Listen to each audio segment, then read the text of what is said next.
Gịnị meziri ụfọdụ ndị dibịa ọdịnala jizi akwapụ n'ike na Anambra steeti?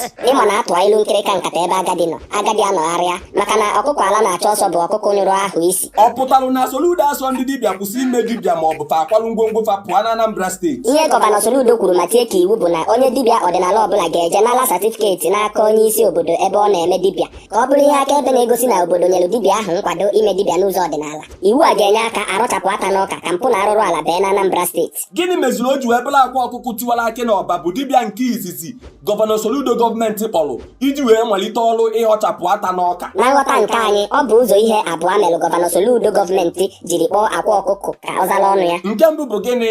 Na nghọta nke anyị, ha kpọrọ akwa ọkụkọ tiwara akụ n'ọba ka ha nwalee ya maka na nwata kpata nkụ ka ibe ya, ọ na-adị ka ọ kpara ya n'ajọ ọfịa. Nke abụọ bụsịkwa maka gịnị? Nke abụọ na nghọta nke anyị, Igbo si na onye mụ ihe bụ onye kachasị ibu ka ọ na-eji akwa ụzọ ka onye ọbụla nwee ike ga nwee na ya bụ ụzọ ọ kwarụ. Mana akwa ọkụkụ tiwara akị n'ọba abụrụ ya kacha dibịa ọdịnala niile enwe na Anambra steeti ibunu. Onye atụrụ ilu ma kọwara ya ilu atụrụ ya malụ na ego eme n'isi nne ya laa n'efu. Kezi maka ndị na-aghọta inu atụrụ ha mana emebe ego n'isi nne ha? Ego aka ga-eme n'isi nne ya agaghị ala n'efu. Kedu ife unu nwere ịgwa gọvanọ Charles Soludo? His Excellency Prọfesọ Charles Soludo, jisi ike n'ọrụ ị na-alụ ma tọghatakwa obi gọvanọs ibe gị na-achị Igbo steeti anyị ka ha soro nzọụkwụ gị ka ala Igbo anyị dịkwa mma ọzọ.